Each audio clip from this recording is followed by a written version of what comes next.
War Eagle Auburn family, and welcome back. It is Wednesday night. You know what that means. Since the dawn of time at 8 p.m. Eastern Time, we have gone live here for our Auburn family night live streams. Thank you for joining us, whether you are watching live or on the replay, whether you're watching here on YouTube, whether you're watching on Twitter, Facebook, or pirated somewhere. I don't know. There's no endless amount of ways that you can get content, podcasts, YouTube channels these days. However we get you, thank you so much for being here.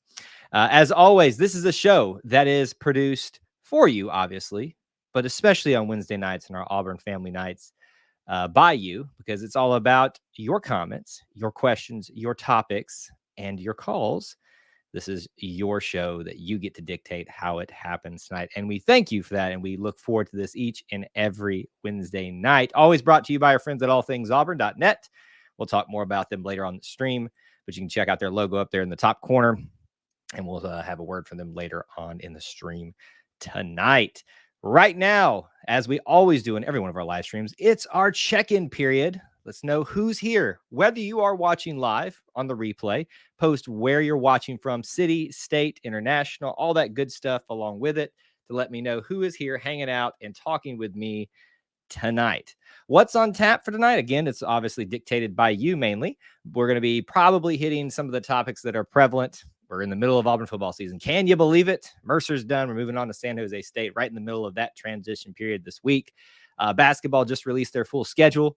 Let's see what else. A new NIL merchandise program was announced today for football, obviously, but I think it's all encompassing for all the student athletes. Haven't dug that deep into it yet. And then obviously soccer and volleyball doing great. And there's plenty of other things outside of sports Auburn related to discuss too. But you take the pick tonight, and that's where we'll kind of start off a little bit. And we'll talk to you a little bit about what we've got going on the channel this past week and coming up the week ahead. All that is throughout the stream. But right now, let's say hello to a lot of people that are here. We got Dusty, Thomas, Carrie. Now, Donovan, I'm going to put this up here. Last time I did something like this, never mind. I should even bring that up. It says E2C is greater than Zach Blackerby. That is not true. Zach Blackerby is like the master of all things Auburn podcasting. So I'm going to give him a shout out. I really like what he does. And so I appreciate the sentiment, but Zach Blackerby is a man among men, in my opinion. Anthony, good to see you. We got Cheryl here, the Kittle crew. Oh, so we got multiple people watching over there. Nice. Good to see you guys. Rob, who else? Devin, Thomas, good to see. I think we've said hello. And Linda, that's everybody that I've seen pop in thus far. And I'm sorry if I've missed you, but we'll get to most of your comments and questions, I'm sure, throughout the night. Obviously, I brought up to you what are some prevalent things going on right now that you are fair game to bring up. You can also go ahead and call in right now if you'd like to. Please do take advantage of that call-in link up above in the chat link. You have to go up to the top. It's pinned up there. If you can't find it, let me know. I will bring that up again if I need to, but it is pinned up there. Take advantage of it tonight. Again, as I have tended to do these days, I will be getting out right on time at 9, or will have to. So, or right before it, just time it down pretty well there. So go ahead and get your calls in tonight if you are planning to call in. Don't wait. Don't hesitate. We'll get you in line and get you through as much as we can do that in a timely fashion. All right, let me back up here and see if there were some comments and questions earlier on. Let's see here. What are y'all's score predictions for San Jose State? Carrie, you're going to have to wait for that for tomorrow, because tomorrow, remember, 8 p.m., it's our preview shows. Thursday nights from now on, barring unforeseen circumstances, are going to be preview nights for the game that is coming up. So don't miss that. That'll be at 8 o'clock Eastern time as well tomorrow. And, I've been trying to hint at you guys that I was going to have someone come on from that fan's perspective. I haven't, as you can imagine, had a lot of success finding a San Jose State fan, unless some of y'all know them out there or someone who covers them. I'd like to get a fan's perspective. So that probably won't happen this week unless one falls into my lap. But I think I've got someone potentially lined up for Penn State next week, which is a little bit easier. You would suspect it's a bigger program. Carrie says, did Tate Johnson do good at center? Absolutely, he did. Graded out very high, according to several of those sites that do that type of thing. Yes. So not much to complain from from him, and really not a lot to complain from the offensive line overall.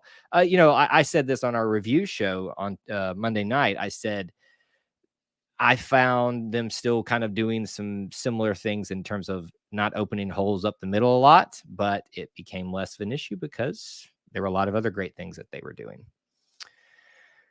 Who does Auburn basketball play first? Well, technically they have their exhibition, which I believe is Alabama Huntsville. And is it George Mason that we kick off with?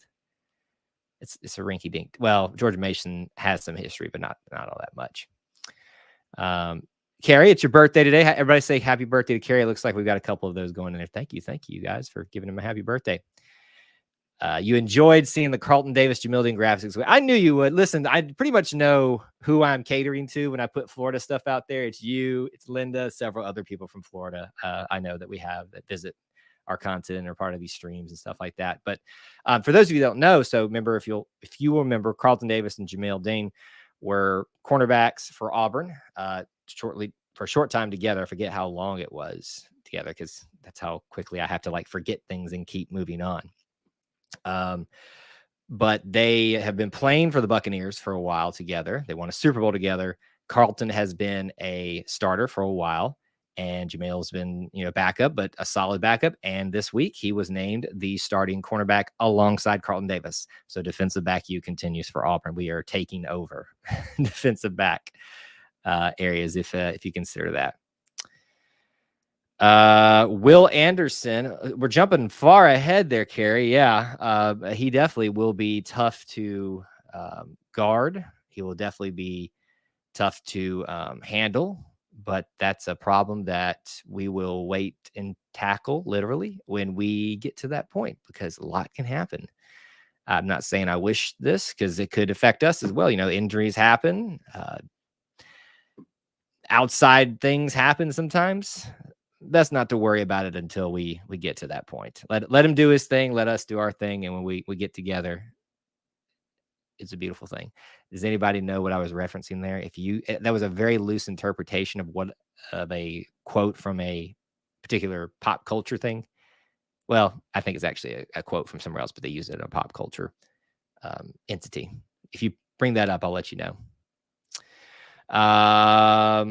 Donovan says, let's all slow down on this. Jarquez is greater than Tank talk. Tank may very well be the most talented running back in college football.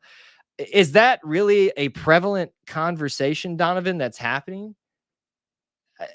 It always fascinates me. Everybody's got let me put it to you this way. It's almost like everybody that was quelled by Coach Harsin tempering the Robbie needs to start crowd this week, that they got to find something else to kind of bandwagon onto. Oh, he's better than this one. No. Just let the guys be teammates and play. I'm just happy the dude scored 3 touchdowns and continues to look good after his injury. So I don't think they see it way. I don't think we need to see it that way either. I'm excited for Jarquez's future here, because once Tank's gone, assuming this year, we'll need him to step up in a big way. Alongside Damari, alongside Jeremiah Cobb. Anthony, I feel like we are extremely underestimated by teams and will take them by surprise. This being said, even last year with a young, fresh crew, every game we did lose was in a small margin. Thoughts? You're talking about, I guess, football specifically there. That's kind of the train of thought that we were on. Underestimated. I mean, yeah, I think we are. There's just kind of a notion out there that everyone looks past Auburn to Alabama to Georgia, especially now. We are going to be underestimated because that's the media perception of us. So I don't think that's anything new. I don't know that we're going to catch anybody by surprise, though. We will definitely not catch Alabama by surprise on their home turf. At our place, yes. But we're going to have to play our best game at Alabama, if I can jump ahead like Carrie did a little while ago. Dusty, how does the locker room tour work? You show up. Literally. I believe they are from 4 to 6 Central Time, 2-hour period that you can walk in and see.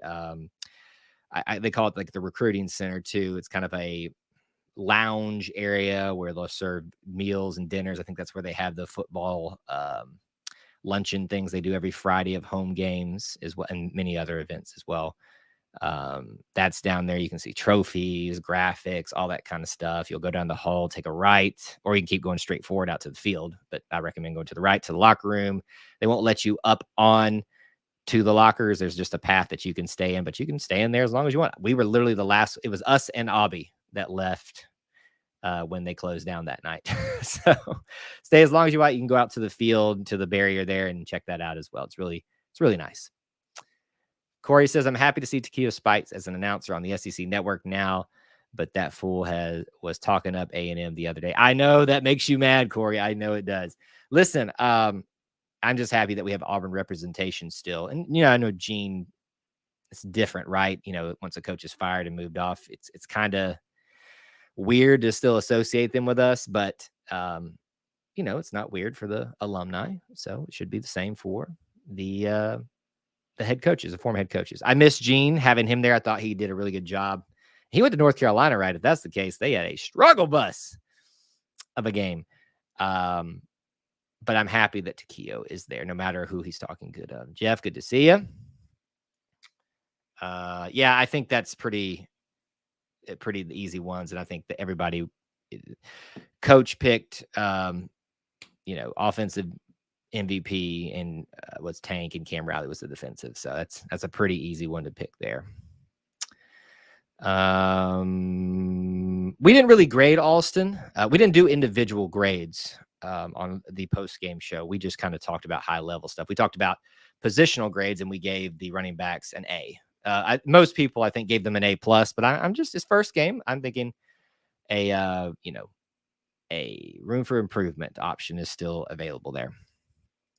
Can someone explain pass blocking, run blocking? I can't figure out why we would be good at one and not the other. What am I missing? Now, it's a basic question, but hey, this is a safe space. Well, I'm not going to be probably the best one to explain that, because I'm going to put it in simple terms here, and it's probably going to dumb it down to where people are screaming at me saying, no, that's not correct. So think about it this way. In a pass blocking situation, you are trying to create more time for time/protection for your quarterback to throw the ball, which means you're probably going to take almost a step back and, hold them at bay is essentially. It's the opposite for run blocking, where you're trying to press forward more and to create room forward for that running back to have a little bit of momentum to keep going and make his moves and stuff like that, like we saw Tank do. In the most bare bones sense, Devin, that's the difference. Pass blocking, it takes a different set of skills, different set of techniques, just footwork and stuff like that you have to get down. It's something that we improved on last year. It's much more complicated than I'm putting it, but I hope that gives you some semblance of that. Is Albie always there? No, actually, I just happened to be going into the locker room the same time one of the cheerleaders that I know was heading over. He gave me the heads up that Albie's heading in, so we just stuck around until he was coming in to do something else, to film a TikTok for their account, but he chose to come down and say hello and hang out with us. Always, Albie is, people are saying, was he in character? Well, he's a Tiger. He's never in character. He's just Albie. I bet Thomas can get that really well. So Thomas, you should call in and give us a little bit of an explanation, better one than I gave. Let's see. Takeo Spikes explained in a video how we came up with War Eagle. Well, there's multiple explanations for that. It just depends on which one you choose to accept as an Auburn family member. I subscribe to the old War Eagle one, the pet eagle from the Civil War veteran that circled the field and died right there on the center of the field. That's the one I subscribe to, because it's just cool and sad at the same time.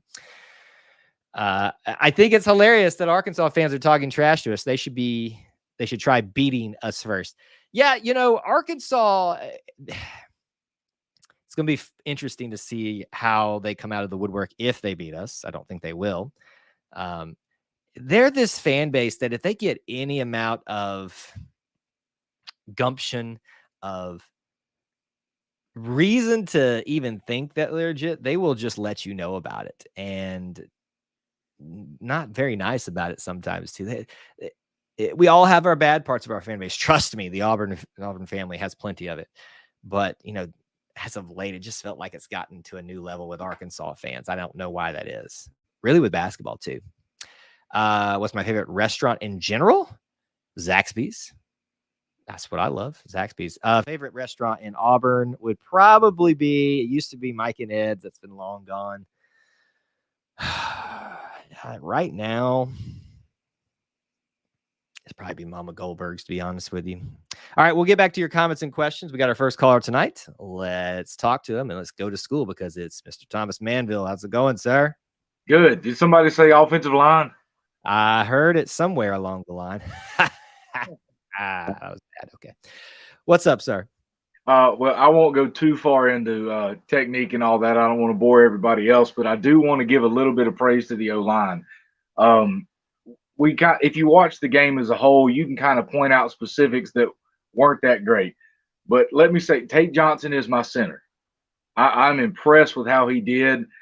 He even called Nick Brahms Coach Brahms for helping with that. There's one particular play I want to point out, and he graded pretty high according to the measurables and the metrics, and I guess probably an algorithm.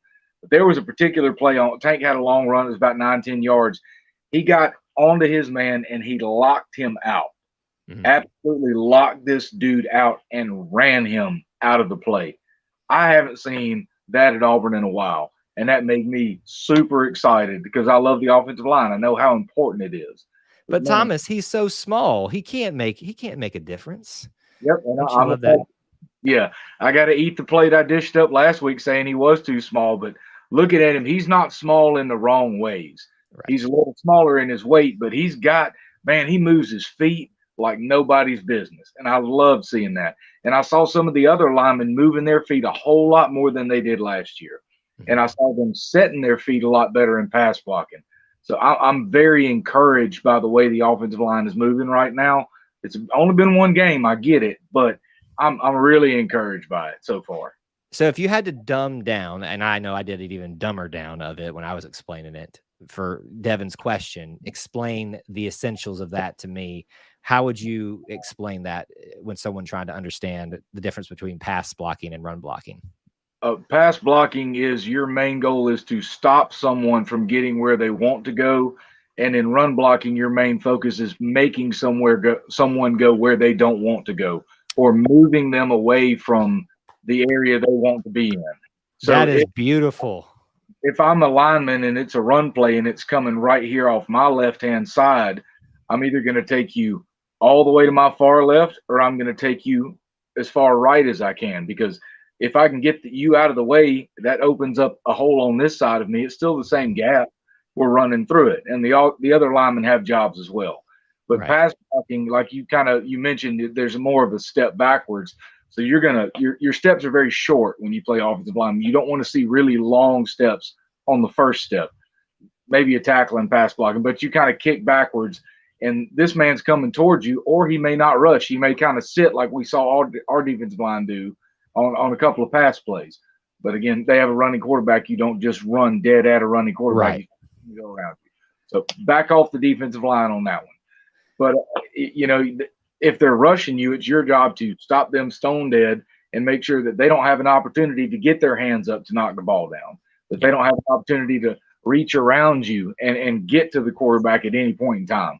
So your run blocking is offensive, pass blocking is defensive. Mm-hmm. Yep, well done, sir. I don't know that I could have done it any better than that. Like I said, I give it in super layman's terms. You actually had some better explanation behind that type of stuff. And it's, when we talk about who's grading these people, obviously the coaches are grading them out, but I think it's PFF. Is that what it's called? That group that does a lot of those statistics in football. You see them on Twitter sometimes or social media. Do you know what I'm talking about? I've seen it before. There's a couple of different websites that do it, but I believe that's one of the bigger ones that's going to show up when you look for those things. They were the ones that put the notice about Tate Johnson grading out so high. And, I hope I was just picking at you. I wasn't necessarily picking at you because there were people that were being a lot meaner about Tate Johnson than you ever were. We put a little tweet out saying, but he's too small. And then his dad ended up liking it and share it and stuff like that. So that I enjoy when the parents get to see, even if it's not us or me or someone associated with E2C Network, the fans sticking up for their kids, because you know, I think in a world with so much, I got to get my little snappy tweet out, my snappy Facebook post out and complain about something. It's nice to have some people celebrating for your kid, especially when they were underrated and underappreciated. Did a great job. Listen, it's week 1. It was Mercer. Penn State's, San Jose's probably going to be tougher. Penn State's going to be a lot tougher.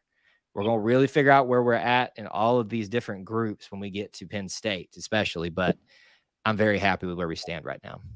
Yeah. Yep. So let me ask you about Shedrick Jackson. So how'd you feel about that personal foul?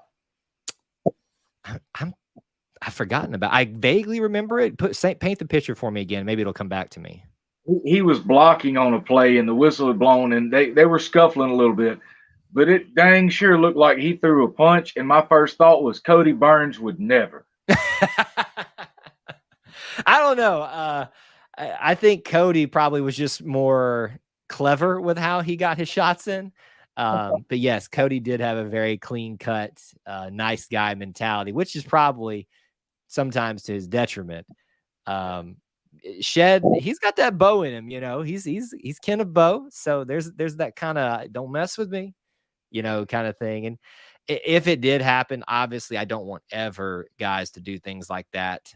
The small circumstances where it is in true defense of a player that's already being attacked, you know, like that, we can debate all day the rights and wrongs of that, you know. So hey, it's football. We all get emotional. The old rule is what happens in the pile stays in the pile. And I can promise you, the things that happen in a pile, I mean, I'm sure you know. Oh yeah, yeah. We were taught techniques and taught how to avoid techniques in a pile, and that's valuable coaching if you know what I'm talking about. Right. It is. It's always interesting down there. Here, let me not switch gears, but ask you a little bit about. Somebody brought it up in the chat already. On to Victory, the NIL collective, the primary one as it's being called right now for Auburn, already up to 10 million in the first month is what it was, or was it I forget what the amount was they had raised. Do you remember, or did you see that notice? That's news to me. I heard about the new format that we were going with for NIL, but I haven't followed it at all. So it's getting really complex, to be honest with you. Not complex in the sense it's not being managed well. So you've got a bunch of collectives, right? You've got On to Victory, which is the one that you'll see behind Coach Harsin.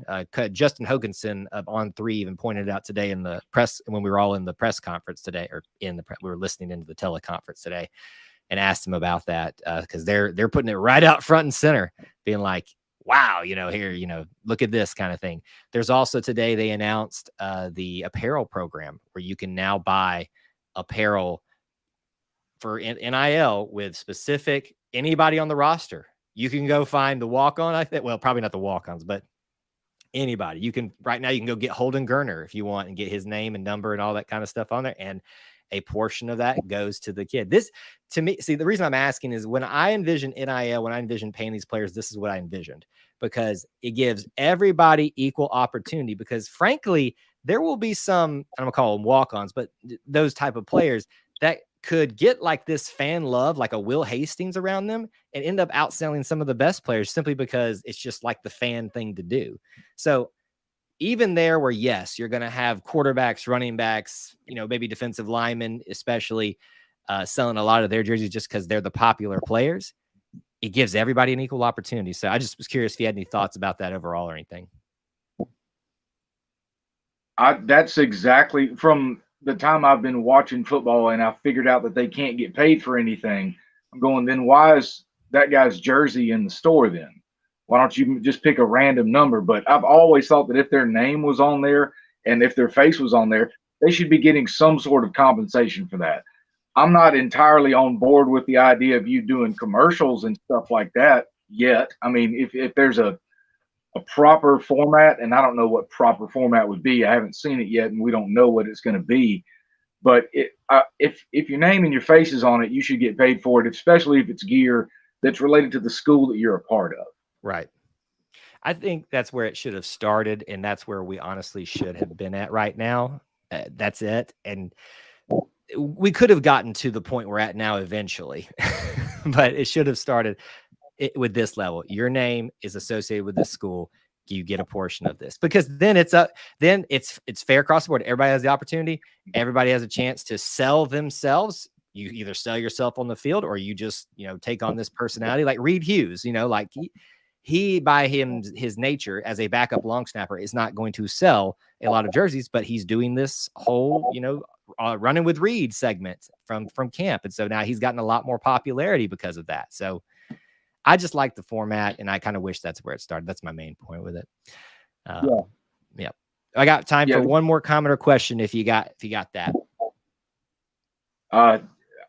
Let's see. How about Robbie Ashford? That was a surprise to see him that early in the game. Mm-hmm. I really kind of figured we were going to see him in the first game. I really did, but seeing him that early surprised me, but I was happy with it.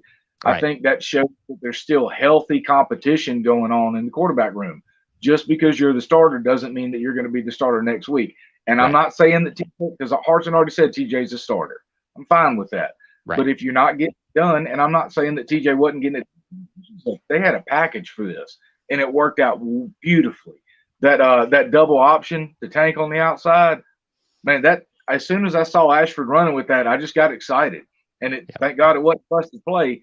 And then I'm going to give him all the credit in the world, plus some, and some next week later on, of that block he made coming downfield. Yep. On that. Golly, man. He flattened that dude and had time to take out his mouthpiece and tell him he didn't like him and he was leaving. I mean, that was awesome. Absolutely. Robbie won a lot of respect, not just because of numbers he was putting up, but the intangible things. And you understand why he's in the position that he is, because he's doing things like that. And not just, he did it in practice, obviously, and now he's doing it out in the field, being a team player and understanding that, right now he is the backup quarterback, but that doesn't mean you're not going to play.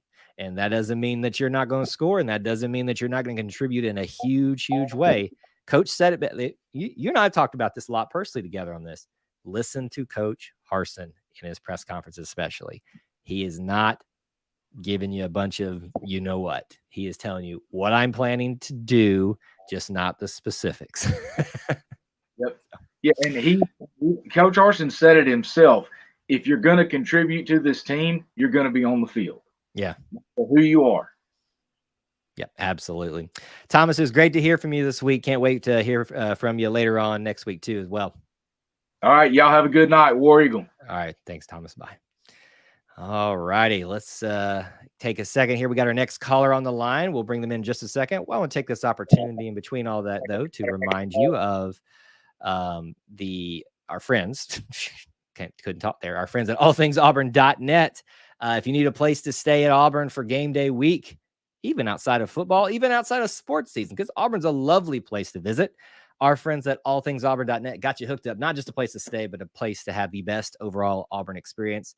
Send them a message over there. Tell them the crew over there that E2C Network sent you their way.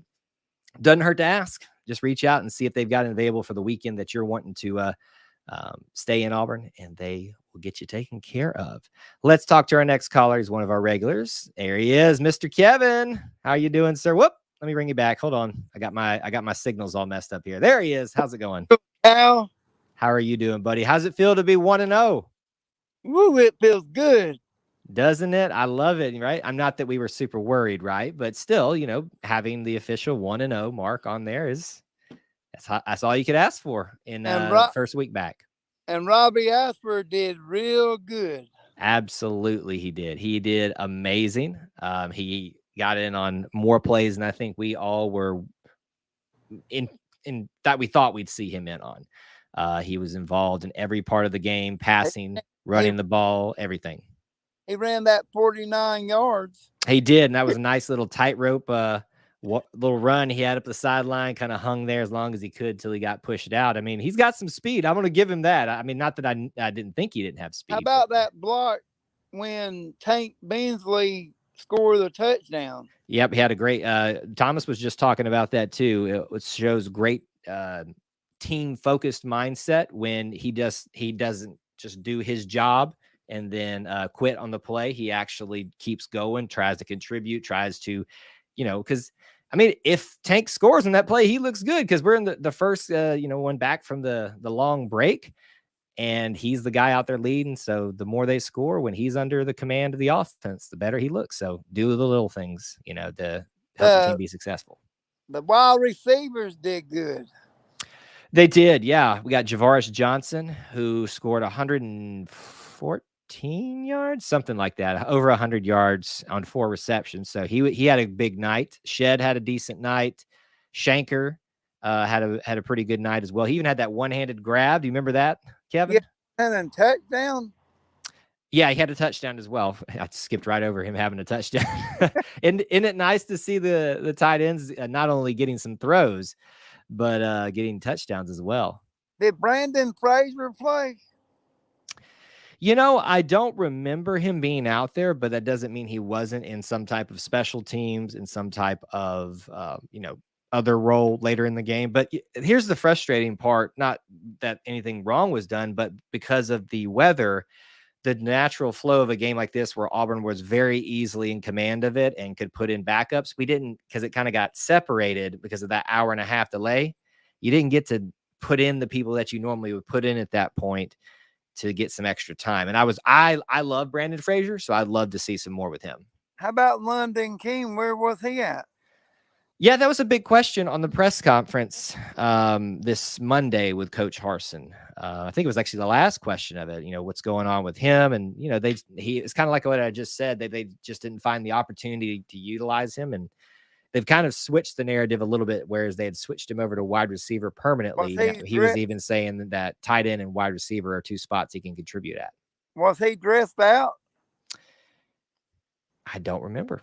It's hard to keep track of 80 plus players out there on the field. So who's number 0 on number 0 is Coy Moore. Oh, Coy Moore. Yeah, he got 1 catch, didn't really go for much, so not the best start for him. But hey, listen, it's game 1. Man, start game 2 this weekend. You want him to start game 2? Yeah. Well, I think from coach's standpoint, you got to honor the people that did really well. I don't know that he's going to change any starters this next go around, but I think you might see some depth chart shakeup after the Penn State game. That's just my feelings on it. But will they play 2 quarterbacks?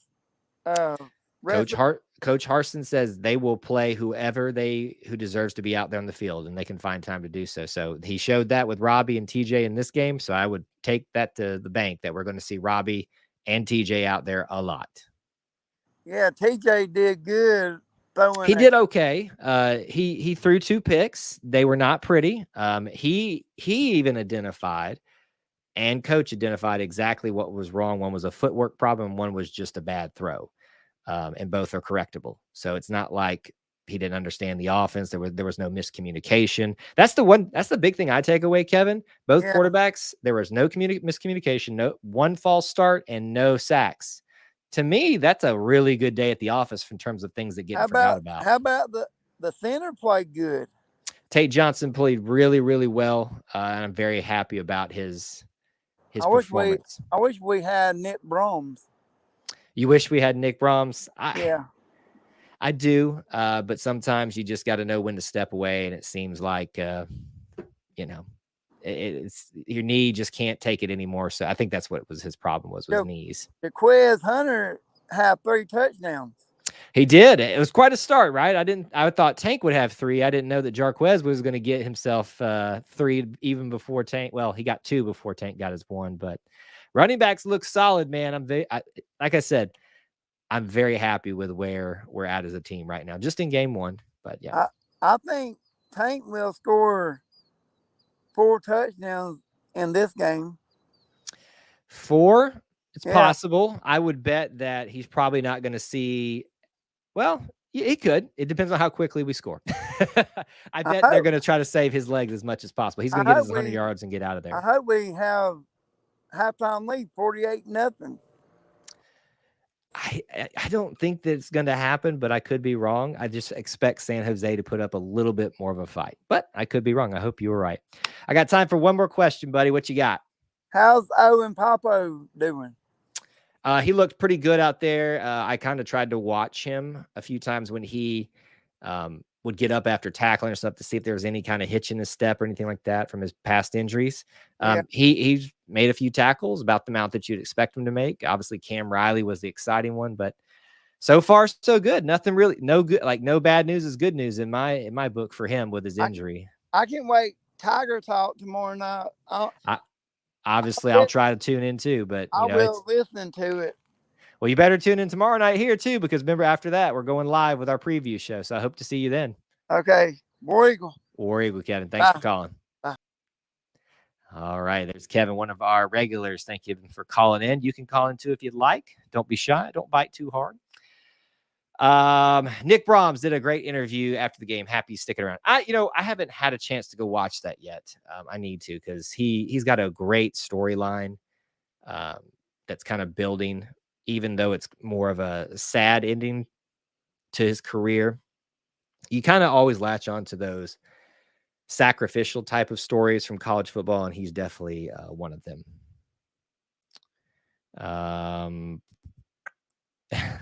According to TJ, you're talking about Nick Brahms. Yeah, he wants to be a pilot, I guess, or is he trying to be a pilot or an engineer? I don't think he's specifically an engineer, but he works in that realm of Delta Airlines neighbor. So maybe they'll be working together one day. He's a Georgia Tech boy, so we forgive him for that, but his wife's an Auburn fan. So that he has that going for him. All right, if there were some comments and questions I didn't get to while we were talking to our callers, put them back in, and we'll cover them as we can.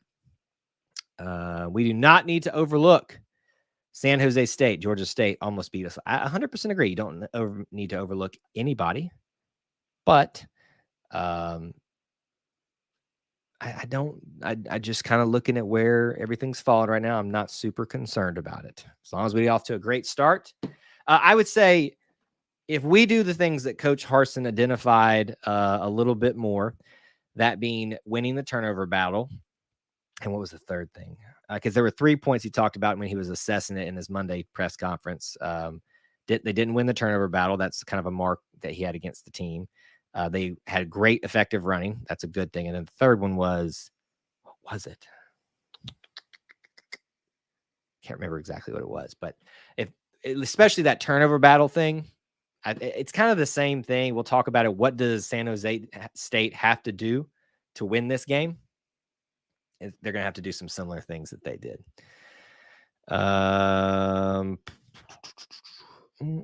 He's an Auburn aviation grad. What is he doing now? Because I know he's a grad student right now. What are you going to do for the year until you go take your job? I have consumed more Auburn and sports content in general this year than I have my entire life. Well, it's the way it's already supposed to have been that way. So we're just catching you up right now. The enemy of my enemy is my friend. Georgia Tech dislikes UGA as well. You know, one of the sad things about conference realignment, times changing, is that we lose things that were traditions. Georgia Tech and Auburn used to be a big thing, like a big thing. And I really hate that that's not a reality anymore, because that was a big deal back in the day. The Rec Tech pajama party things that you read about from the past, that have been fun. Other than interceptions, what are some Auburn needs to polish up before Penn State? It's a great question. Robin will plug it for tomorrow. We'll dive. I will personally dive into that a little bit more tomorrow. You guys are more than welcome to do that right now. Donovan says, why do people act like we have zero talent? Teams that have zero talent want to compete with Alabama and A&M and won't compete with Alabama. That's when I started reading it. I was like, I think I read that wrong. Won't compete with Alabama, A&M, and dominate Arkansas and Ole Miss. I think I understand what you're saying. Listen, only thing I can tell you is that the people that you're referring to are the ones that hide behind, social media avatars, names, and make these big flamboyant statements because they want a reaction. So just ignore them. Just ignore them. That's all I can tell you. War Eagle, good to see you, Wild Jumper. Thanks for being here. When I was a kid, back in my day, Georgia Tech used to be an every year game. Sorry, Corey. I shouldn't be mean to Corey right now. Corey's too nice of a guy for me to be making fun of him. Yeah, I know that technically was back in my day too, but I was a wee little thing.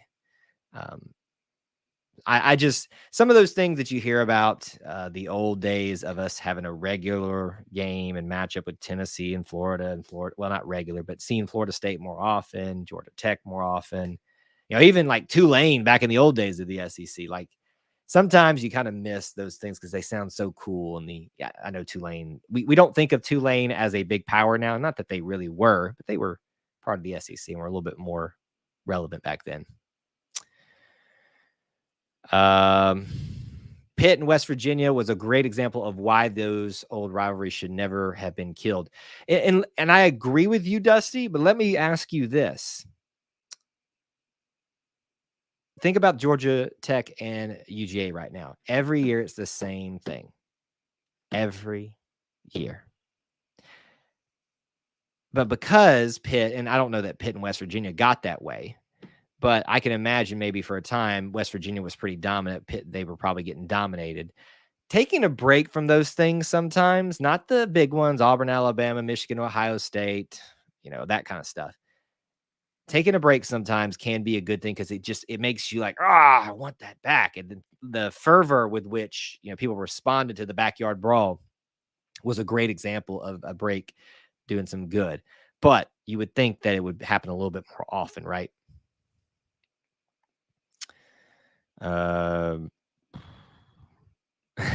Yeah, that was definitely before your time. Long time ago in a galaxy far, far away. Andy says that Arkansas is one of the SEC's best now. They would destroy untalented teams in today's world. I disagree wholeheartedly. Arkansas is going to have to do a lot more this year to prove to me that they're for real. I am probably really talking down about Arkansas overly than I should be, but I just don't see it yet. But that's just me.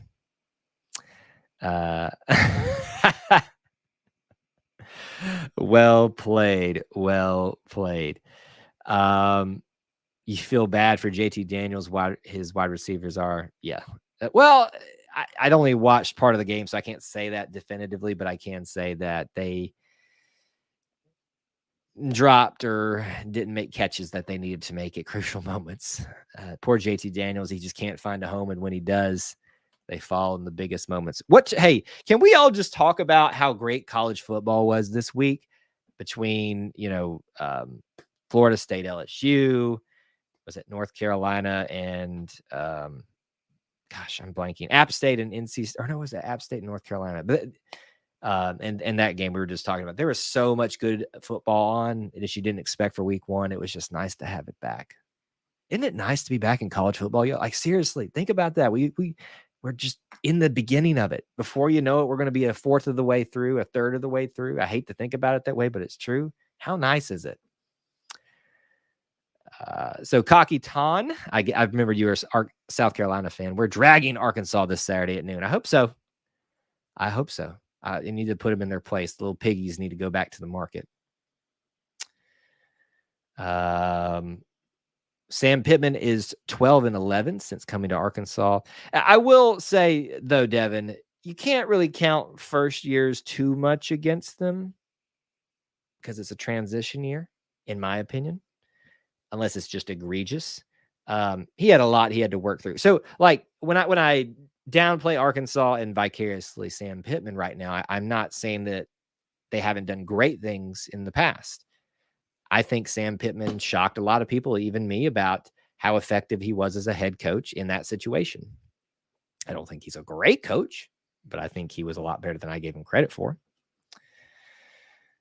Most wonderful time in the year. Backyard Brawl was played 105 years in a row. No reason to ruin something so great. Get off my lawn, though. I get it.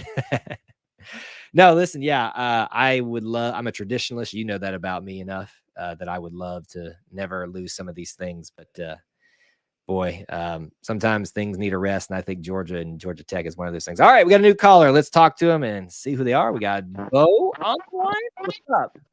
What's up, man? How you doing? I'm blessed, man. War Eagle. War Eagle to you. What is on your mind, Bo? Yeah, I was impressed with Robbie Ashford, man. I think we all were. I've watched him all the time in Hoover High School, man. And he's dynamic.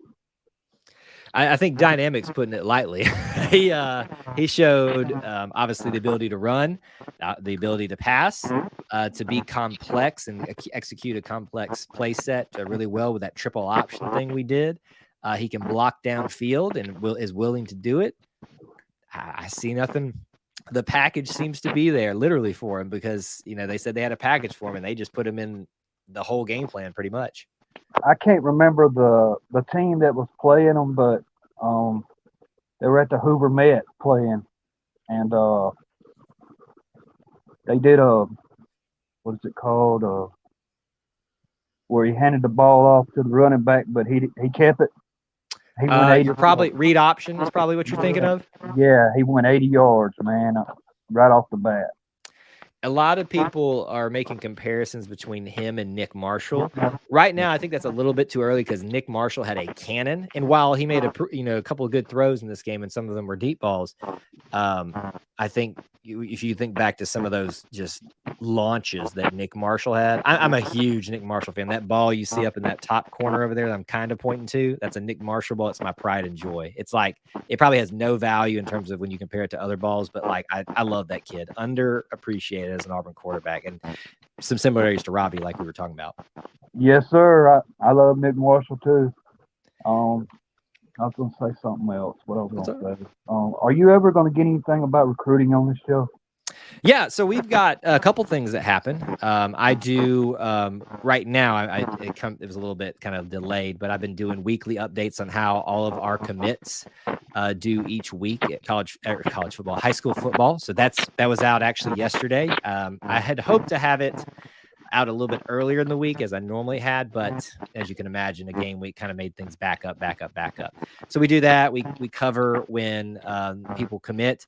But if you're asking about like conversations about who's going to commit and stuff like that, like the things that haven't happened yet, you're probably not going to see a lot of that here because there's people who do that a lot better than me and have the resources to do that a lot better. But I will never say never. I kind of said no to really anything outside of just when they commit, and now I've committed or tried to commit to doing a weekly update on how they're performing each week in high school football. Does that kind of answer your question?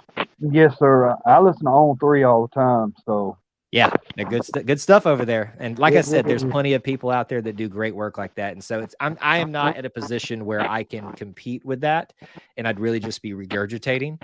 So I obviously pay attention to it as much as I can, but it's not going to be a hallmark here. We're going to give you a little bit of everything here. Okay, there's a receiver that may commit this week. His name's Adam Hopkins. I'd heard about that. Yep. He's from Georgia. Yep. And then what's his name? Harkless. That one's not ringing a bell, but of course I haven't been diving into. I've had a little bit more focus on the games that are currently happening, but yeah, listen, I think winning convinces a lot of people, and yes, it was a Mercer win, but I think people can see the trajectory that we're heading, and I think that's going to only, when you see a combination of this, right, winning, the all-out blitz that Auburn is now making on NIL, and just the feel holistically around the program right now, the feeling for recruits when they think about Auburn is much different than it was about 4 or 5 months ago. Yeah. It's a much easier position to even start considering to commit to Auburn, and much less just actually committing. So I expect the momentum to continue. Yeah, I think we're gonna go at least 5-0, and then we'll go to Georgia. Yeah, I think that's what we all hope for and believe that will happen, and then it's just a matter of what happens when we hit Georgia. It looks like it's gonna be tough. I'm not sold on Georgia, man. Yeah, they had some mistakes. They really did, and Bama's Bama, but whatever. Right. Like we wasn't even supposed to be in the Iron Bowl last year, and we came seconds of beating them. So anything can happen. Oh, absolutely. Like, I'm not one of these people, and I encourage everybody to be this way. Don't ever rule your team out, but operate from context and realism and understand what you're up against. It's kind of like the conversations we've been having on Thursday nights when we do our preview shows now for the next game coming up. What does X team, so like tomorrow, we'll talk about what does San Jose State have to do to beat Auburn? It's probably the same conversation we'll have about Auburn when it comes to Georgia, because that's the, understood statement. Georgia's the team that's expected to win, especially at home. What does Auburn need to do to beat Georgia? And they're probably highly capable of doing those things. The problem is Georgia is probably highly capable of stopping those things and counteracting those things too. So you just never know until you really get out there on the field. But I never write our team off because I always believe that we have an opportunity. Yes, sir. All right, I want to tell everybody War Eagle and keep the faith. All right, War Eagle. Thank you for calling, Bo. All right, bud. Awesome to hear from Bo. You guys can call in too. We'll have the phone line open for a few more minutes here, maybe about 5 minutes. So if you've been waiting to call in, don't hesitate. Not that we have to switch subjects, but I'd love to hear anybody's thoughts about the finalized SEC and finalized full schedule for Auburn basketball, if y'all are interested in talking about that. But that's another big thing that's out there right now. Defensive lineman Jamarian Harkless, number 5 DL in Kentucky. So we've got 2 edge rushers already, Wilkie Denard and Ashley Williams. Edge, defensive end, however you want to categorize them. And, who knows, they may even fill out and do other positions on the defensive line, depending on what defense we're running at the time. You got that of safety as well. We probably still could use a little bit more defensive lineman depth, depending on who all leaves after this year and who is going to leave after this year. So adding another one is not going to hurt us.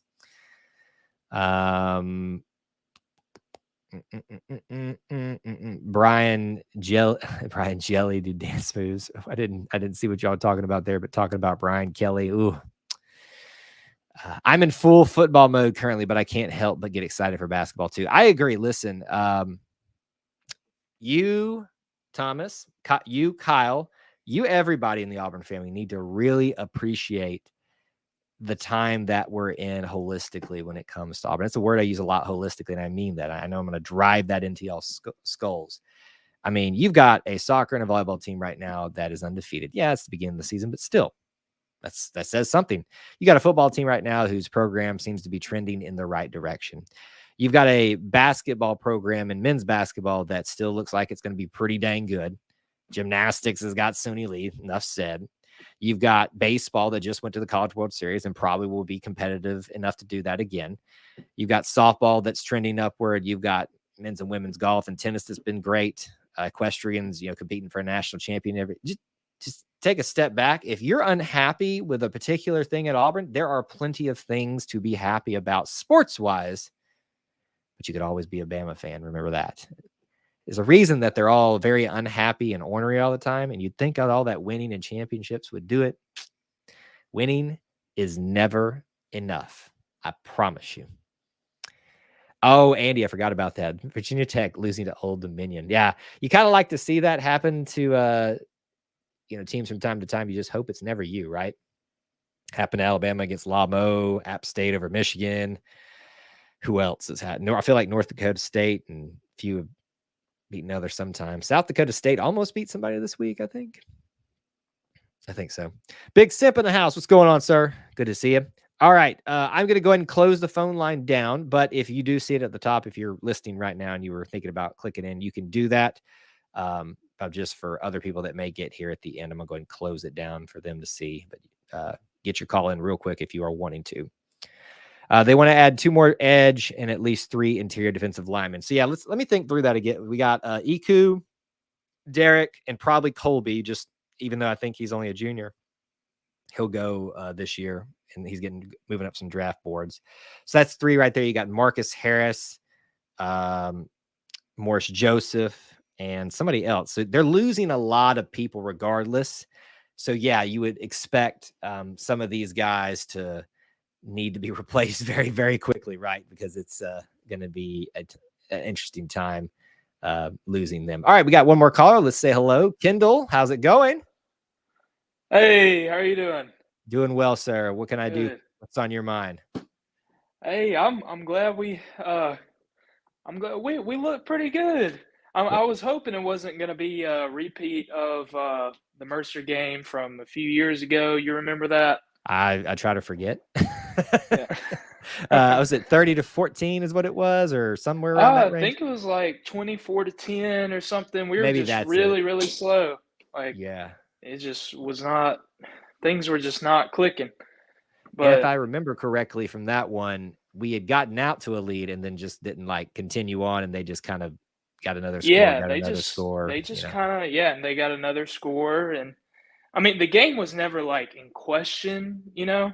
Like Yeah. kind of like the Jacksonville State game. That game was obviously in question. Okay, you're going to trigger PTSD legitimately on that, because I will never. I told this recently where I was. I won't tell the story again, but I will never forget where I was. I could like go stand on the exact spot and tell you where I just like had my heart sink thinking we had lost. But anyway, continue. Sorry.